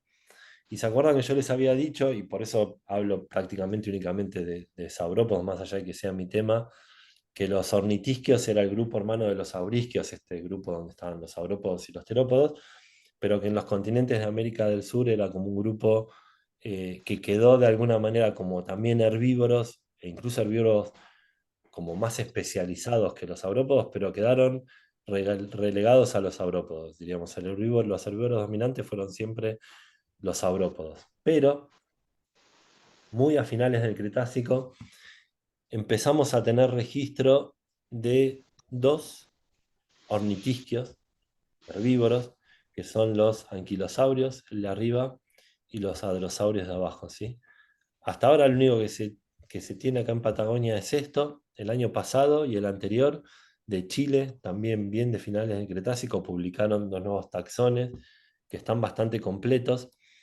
Eh, Diríamos que entonces tenemos fauna que es típicamente de América del Norte, viviendo en América del Sur, pero también lo que vemos es que empiezan a haber a finales del Cretácico superior saurópodos, titanosaurios, que estarían relacionados con los titanosaurios que tenemos viviendo en Patagonia, ¿sí? Entonces ahí lo que vemos es que en algún momento, hace aproximadamente unos 70, 60 y pico millones de años, más de 65 que es cuando se extinguieron, hubo un intercambio biótico en donde algunos animales que estaban en el sur fueron hacia el norte y algunos animales del norte vinieron hacia el sur. Esto es algo que, diríamos, estamos empezando a evaluar porque es la primera vez que tenemos como un montón de evidencia porque están saliendo un montón de esqueletos de estos ornitisquios, incluso en una cantidad muchísimo mayor que la que están apareciendo los restos de saurópodos, lo cual quiere decir que además eran muy diversos en cantidad de ejemplares. No sabemos todavía en cantidad de especies porque son materiales que se están preparando, pero sí lo que resulta evidente es que este intercambio biótico debe haber provocado una serie de cambios, ¿sí? Están cambiando básicamente las reglas con las cuales estos animales se venían manejando, entran especies invasoras, empiezan las competencias, y la idea es en los próximos años evaluar un poquitito qué pasó antes de la caída del meteorito y si realmente las faunas de dinosaurios eran tan diversas y tan bien adaptadas y establecidas como se pensaba, o si en realidad, que es una hipótesis que cada vez va ganando más fuerza, poquitito antes de la extinción, estos animales ya estaban empezando a experimentar una serie de cambios, con lo cual se le sumó la caída de meteoritos, la activación de un montón eh, de volcanes a lo largo de todo el mundo, una serie de cambios con los cuales ya no dieron abasto, diríamos. Así que bueno, eso es todo. Muchas gracias. Bueno, la verdad, José, nos has dado una clase magistral para nosotros, para los estudiantes y para todos los demás, ¿no? También, que no estamos en tema, clarísimo, ha sido súper claro. Y por supuesto, yo les diría que pongan sus cámaras así se los ve. Nos vemos, Y, si no es medio raro esto. y que, bueno, si alguien tiene alguna pregunta para hacer a José.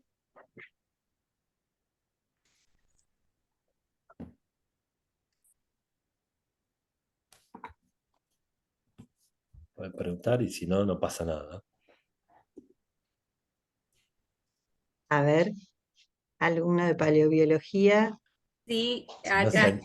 Yo hola. que tenía una y no me acordaba cuál era.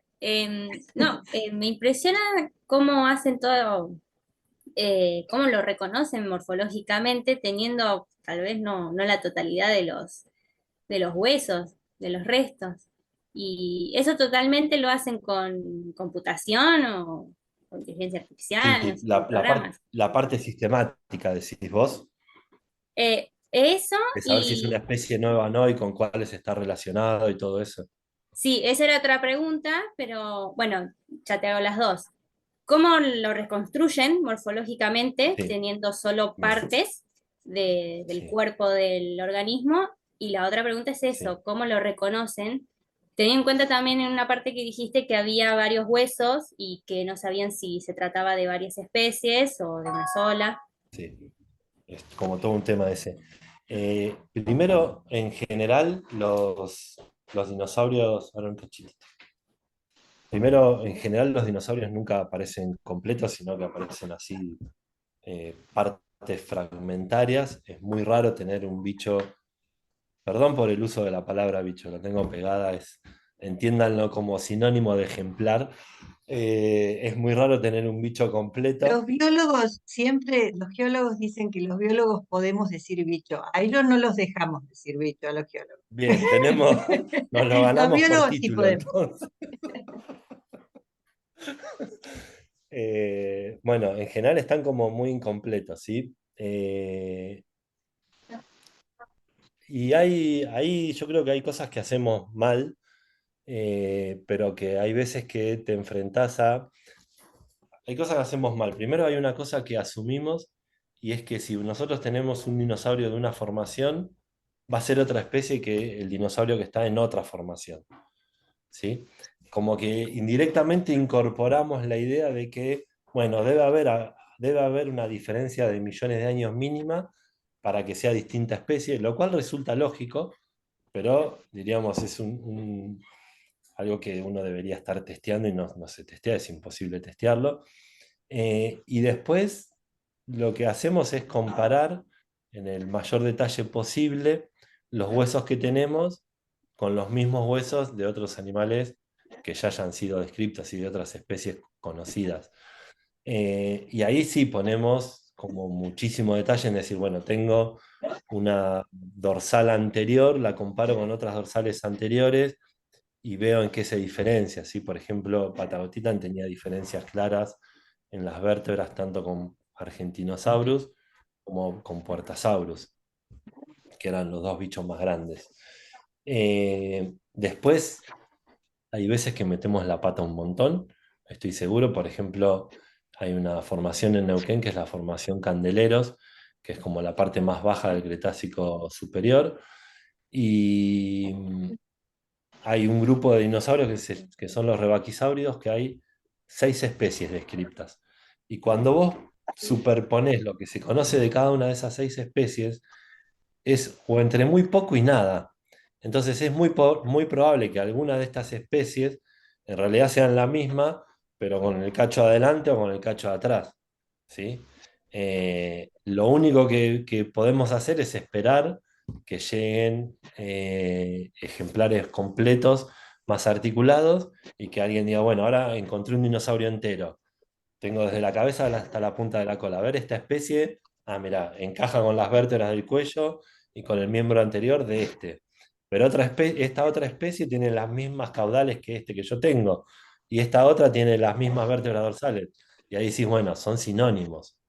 Y pasa bastante frecuente que nos damos cuenta que dos taxones terminan siendo uno, se retoma el primer nombre que se le había puesto, se sinonimizan y bueno, hacemos de cuenta, hola Iñaki, hacemos de Hola. cuenta que no pasó nada. Y después para la parte evolutiva filogenética, lo que hacemos es usar, bueno, hay dos maneras.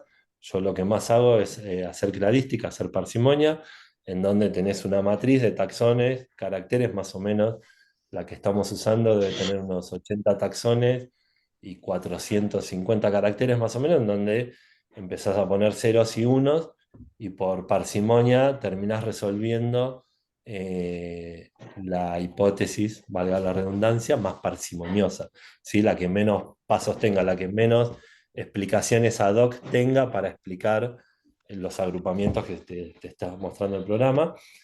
Y eso, al ser bichos tan incompletos, la verdad que es un dolor de cabeza porque hay lo que se llama como mucha inestabilidad. Cualquier cambio que hagas, un bichito que estaba por allá se te va para otro lado, un grupo que considerabas que era un grupo natural y que parecía que tenía buen soporte, se termina cayendo y deja de ser un grupo natural. Entonces empezamos con problemas bastante serios de cuándo y cómo definir, darles nombres a los grupos en la parte evolutiva, en la parte sistemática. Bueno, en ese sentido tal vez es bueno para ustedes o nosotros que hay trabajo siempre. Siempre hay que Sí, buscar, encontrar y analizar. Sí. tal cual. Que hay trabajo siempre y no solo desde ese lado, sino también por eso en la última filmina que la saqué rápido decía continúa, siempre continúa. Ujú. Eso que vos decís, no solo en el campo ir a sacar dinosaurios, sino, por ejemplo, esto que yo mostraba de Amargasaurus, que es un dinosaurio que se escribió en el 91. Hace 2 años publicamos un trabajo sobre la histología, entonces siempre van surgiendo nuevas técnicas o nueva información que decimos, vamos a rever este bicho, a ver qué pasa con tal cosa y hacer nuevos estudios. Y sí, siempre hay trabajo, eso está bueno. Mientras que Hay haya unas CONICET al menos. manitos, hay unas manitos levantadas. Marcela, Tonelo. Hola, ¿qué tal? José, gracias por la charla, hermosa, realmente súper claro. Así que, bueno, Bueno, muchísimas muchas gracias.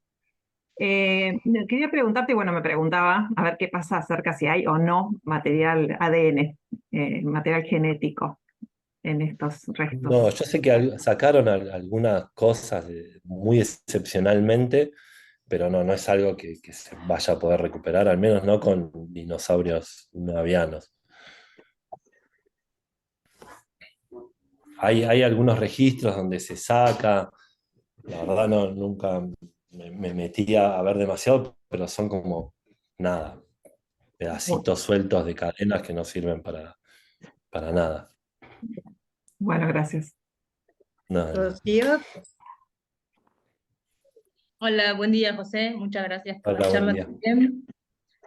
Tengo dos preguntas para hacerte. Una es si hay registro de los saurópodos de coprolitos. Si hay, además de restos óseos, Sí hay otro registro a tipo. nivel mundial, asignable, diríamos, a saurópodos con materia vegetal, pero son muy poquitos que claramente digan. Hay de otros grupos de dinosaurios, de hecho, en el Cretácico hay de tortugas, hay probablemente de terópodos, pero no de saurópodos. Probablemente por las características, ¿no? de lo que comían, las características del coprolito antes de ser coprolito, no se preserva tan fácil. Y bueno, un poquito quería preguntarte si se ve cambio en la biota de saurópodos respecto a la cordillera de los Andes. No sé, por ahí Chile, Argentina, si hay con esa barrera geográfica. No se ve porque la cordillera de los Andes se empezó a levantar como fuerte una vez que se extinguieron los dinosaurios.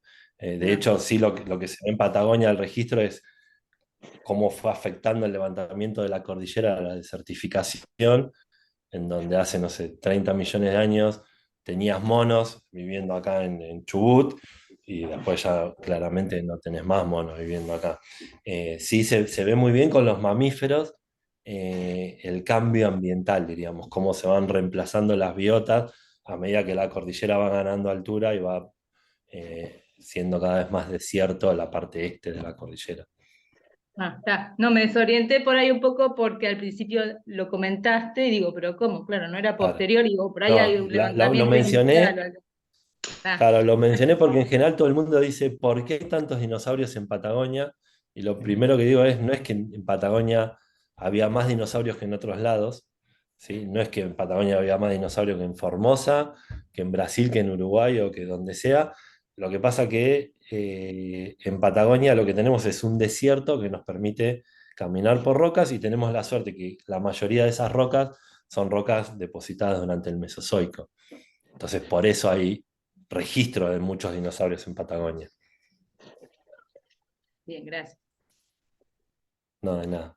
A mí lo que me parece impactante, que claro, uno muchas veces no lo piensa así, por más que estemos trabajando en paleobiología, la logística que tienen que armar eh, para ir al campo, bueno, eso lo de las excavadoras nunca me lo había puesto a pensar, sinceramente, Sí, Es otra porque escala de trabajo. claro, sí, es toda una parte extra que lleva muchísimo tiempo, dinero, gente, es sí, impresionante. es como mucho gasto de tiempo y mucho gasto de plata. O sea, nosotros los proyectos, el 80% del proyecto es para el campo. Eh, Porque, qué sé yo, Sí, ahora sí, por sí. ejemplo, el domingo yo me voy a una campaña que en realidad ya empezó y la dividimos como en dos mitades de 15 días cada uno. Son 30 días 15 personas en el campo casi constantemente. En un lugar que ya estamos trabajando hace un año y que probablemente el año que viene vamos a seguir trabajando. Ya metimos una máquina, es como, sí, esto que vos decís, hay que resolver eh, muy bien toda la cuestión logística para poder excavar y sacar estos bichos. Por eso también pongo con esto que decís, Marce, fotos del campo, porque en Jurassic Park muestran que está con un pincelito, incluso baja el helicóptero y el helicóptero ya limpia el dinosaurio.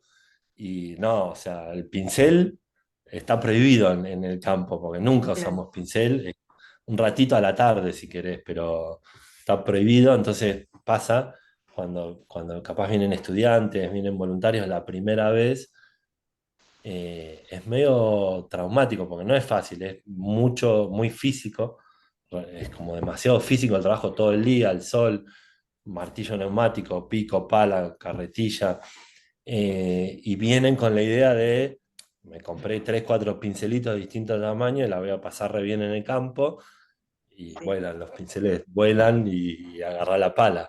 Sí, es como difícil. Sí, me pareció súper interesante que lo muestres, porque es verdad que es otra la imagen que todos tenemos siempre y es un trabajo durísimo, durísimo el que hacen. Sí. Es muy importante que los Sí, y cuando, estudiantes lo vean. y cuando llega al laboratorio, esa roca con ese bochón, con ese yeso, hay que sacar el yeso y empezar a sacar la roca con martillo neumático. Hay veces que son 2 3 años también para preparar un ¿Eh? dinosaurio. Claro, el tiempo es impresionante. Y allá ahora te doy, José, Miguel. perdón. Sí, sí. Sí, No, lo único que iba a preguntar, entre el EU hay paleobotánicos trabajando también, ¿no? En el museo, sí. sí, está, bueno, ya jubilado Cuño, que es el Claro, sigue siendo el sabía director de del junio. museo, y va a seguir siendo desde la tumba, me parece, va a seguir siendo el director. Y después hay, bueno, un estudiante de él, Ignacio Escapa, y un chico haciendo palinología. Ah, bien. Sí, porque tienen que Hoy trabajar son, juntos, ¿no? sí, Porque justamente al ser tan importante el tema de alimentación y demás, bien, sí, de hecho, estamos como recién ahora empezando a hablar estas cuestiones en conjunto de la fauna y la flora y los principales cambios en estos 4 momentos que están como muy bien representados, y tratar de empezar a entender un poquitito mejor esta cuestión más paleobiológica de los dinos. claro.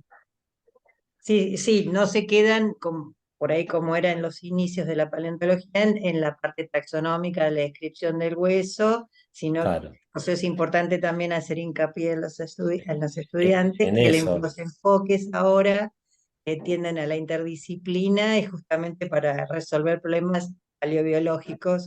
Este, eso me parece también es importante recalcarlo, quedó súper claro en tu charla. Sí, que es Mira que como, te quería preguntar algo, me parece, sí. y Cami también.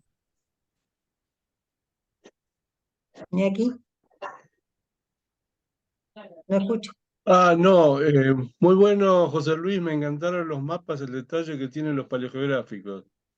Y no, una pregunta, ¿están teniendo problemas para entrar a los campos? Porque si ustedes van con las máquinas de vialidad, los de los campos están encantados.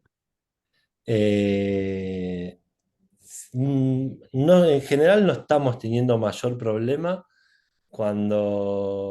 y casi siempre lo que hacemos es metemos una máquina de vialidad y les ayudamos a repasar los caminos o a Claro, hacer caminos nuevos, entonces como que les viene bien. Sí, lo que está pasando, yo empecé el doctorado acá, fijo, a vivir en el 2007. Del 2007 hasta acá, yo creo que el 50-60% de los campos que solíamos ir están abandonados. claro. Ya no tienen hacienda, básicamente se terminó, diríamos, el negocio de las ovejas. Entonces empiezan a ser campos que están abandonados y ahí sí empezamos a tener más problemas para poder ingresar, porque vas a un lugar nuevo y hay tranquera cerrada y no hay nadie viviendo adentro, y no podés pisar un alambrado porque si lo pisaste esa vez se van a terminar enterando y no te dejan entrar más, entonces volver, tratar de encontrar al dueño, es lo que más problema nos está dando. Claro. Y Camilo Bueno, quería hacer gracias, alguna Iñaki. pregunta. Sí, hola José, ¿cómo estás? Hola. Nada, yo quiero transmitirte el agradecimiento por parte de los estudiantes de la Tecnicatura de Paleontología, que justo ahora me están escribiendo y me mandan videos porque están en Otamendi, en una excavación, haciendo los bochones de un gliptodonte que encontraron. Ah, Así mira qué bueno. que sí, les encantó la presentación y muy agradecidos. Eh, Yo vi que Quedé con algunas una... personas que estaban conectadas, no se podían poner con cámara, me imaginé que eran tus Sí, estudiantes, Cami. sí, están allá todos, están allá todos. José, yo quedé con una duda al final. Este intercambio biológico en el Cretácico tardío, ¿se debe más que nada entonces a estos cambios en el nivel del mar o cuál otra explicación hay? Porque el Istmo de Panamá recién se termina de formar hace que 13, 15 millones de años, ¿no? Claro, cuando tiene lugar el Gavi, que es como más marcado que ese intercambio con los mamíferos. Esto es Sí, algo parecido, lo único que fue como intermitentemente. Si hubo una conexión, bajó el nivel del mar, hubo una conexión entre las dos Américas, la misma conexión que después se terminó estableciendo, entre comillas, definitivamente. sí. Hubo un pulso de comunicación donde las faunas migraron de un lado para el otro. La verdad que no desconozco, tal vez con reconstrucciones paleogeográficas muy en detalle se podría ver cuánto duró o cuánto podría haber durado esa conexión, pero geológicamente fue nada, fue muy cortito. Y las evidencias aparecen porque los Claro, bichos los bichos aparecen. están. Los bichos están. Bueno, no sé si alguien más desea hacer alguna pregunta, si no ya lo liberamos a José, ¿no? Bueno, desde ya mil gracias.